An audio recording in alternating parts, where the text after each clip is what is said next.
Naghahanda na ang ICC ng mga ebidensya at testigo laban kay Duterte. Ano nga ba ang asahan? Bago ang pagdinig sa Setyembre 2025, nagsimula na ang pagbibilang. This is presented to you by Education 4708. Just proceed to view the full content. Habang naghahanda ang International Criminal Court para sa pagdinig kung saan kukumpirmahin ang mga kaso laban kay dating Pangulong Rodrigo Duterte ng Pilipinas, mas lalong tumitindi ang atensyon, hindi lang sa mga ebidensya, kundi pati na rin sa mga susing testigo na ang mga testimonya ay maaring humubog sa takbo ng hustisya sa buong mundo. Nakasentro ang investigasyon ng ICC sa mga sinasabing krimen laban sa sangkatauhan na naganap noong kasagsagan ng kilalang-kilalang giyera kontra droga ni Duterte. Isang kampanya na nag-iwan ng libu-libong patay, marami ang hindi dumaan sa paglilitis. Habang itinanggi ni Duterte ang responsibilidad, nakabuo ng malawak na kaso ang mga taga-usig ng ICC, umaasang may susulong ang mga kaso bago matapos ang taong ito. Nakatakda sa Setyembre 23, 2025, ang pagdinig para kumpirmahin ang mga kaso ang magpapasya kung may sapat na ebidensya para ituloy sa isang buong paglilitis.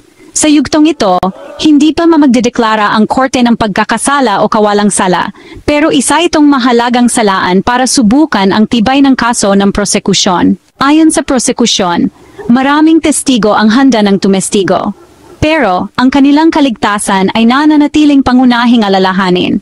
Kasalukuyang nagsasagawa ng pagsusuri sa panganib ang Security and Protection Unit ng ICC para matiyak na ligtas na makakaharap ang mga taong ito, maaring personal o sa pamamagitan ng mga protektadong paraan. Nakapagsumite na si Prosecutor Karim Khan ng kahilingan na panatilihing lihim ang kanilang pagkakakilanlan hanggang sa mailagay ang mga tamang proteksyon. Bukod sa mga testimonya, nagsumite ang prosekusyon ng mahigit 8,500 pahina ng mga dokumento, kasama na ang mga police record at medical report at mga case study.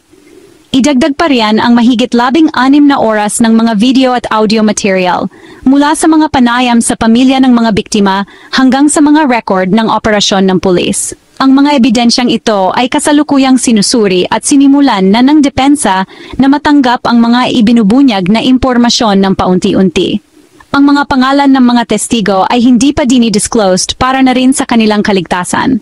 Kahit hikahos na sa oras ang prosekusyon, dahil sa wala si Karim Khan, pinagpatuloy pa rin ng kasamahan ni Khan na may sumite ang mga kinakailangang dokumento na magpatibay sa kaso laban kay Duterte, bago pa man abot sa petsa ng deadline sa Hulyo 2025. Sa ilalim ng mga patakaran ng ICC, lahat ng mahahalagang ebidensya ay dapat ibunyag ng hindi bababa sa 30 araw bago ang pagdinig.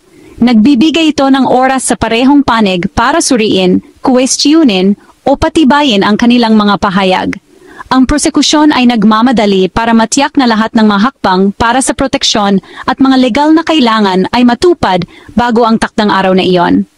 Sa kabilang panig naman ng depensa, isang buwan bago pa man ang confirmation of charges hearing, ay binigyan rin sila ng korte para pag-aralan ng mga testimonya ng mga testigo, ang mga background nito, at iba pang paraan para mapahina ang kredibilidad ng isang testigo at mapag-aralan din ang ibang mga dokumento. Panatag ang kampo ng depensa sa pamumuno ni Kaufman na isa ring magaling na abogado na kayang gibayin ang mga testimonya ng testigo, at doon pa lang sa simula ng hearing ay maaksyonan kaagad ng desisyon ng korte na hindi na ito usad dahil bigyang diin nga depensa ang issue tungkol sa mga technicalities ng batas, lalo na sa paraan ng pag-aresto at soberanya ng kaso. Kung makumpirma ang mga kaso, haharap si Duterte sa paglilitis sa The Hague.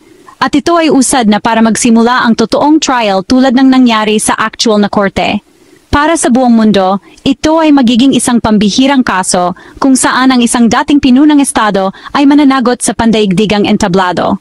Para sa Pilipinas, ang resulta ay maaring magpabago sa usapan ng bansa tungkol sa hustisya, kawalan ng pananagutan, at karapatang pantao. Mahaba at komplikado ang daan patungo sa hustisya. Pero bawat testigo, bawat dokumento at bawat pagdinig ay naglalapit sa mundo sa pagtuklas ng katotohanan. Ang tanong ngayon, makakamit kaya ang hustisya, lalo na ng mga biktima ng di umano'y extrajudicial killings? I-comment ang inyong opinyon sa ibaba. Mag-subscribe para sa iba pang mga update tungkol sa pandaigdigang hustisya at politika sa Pilipinas.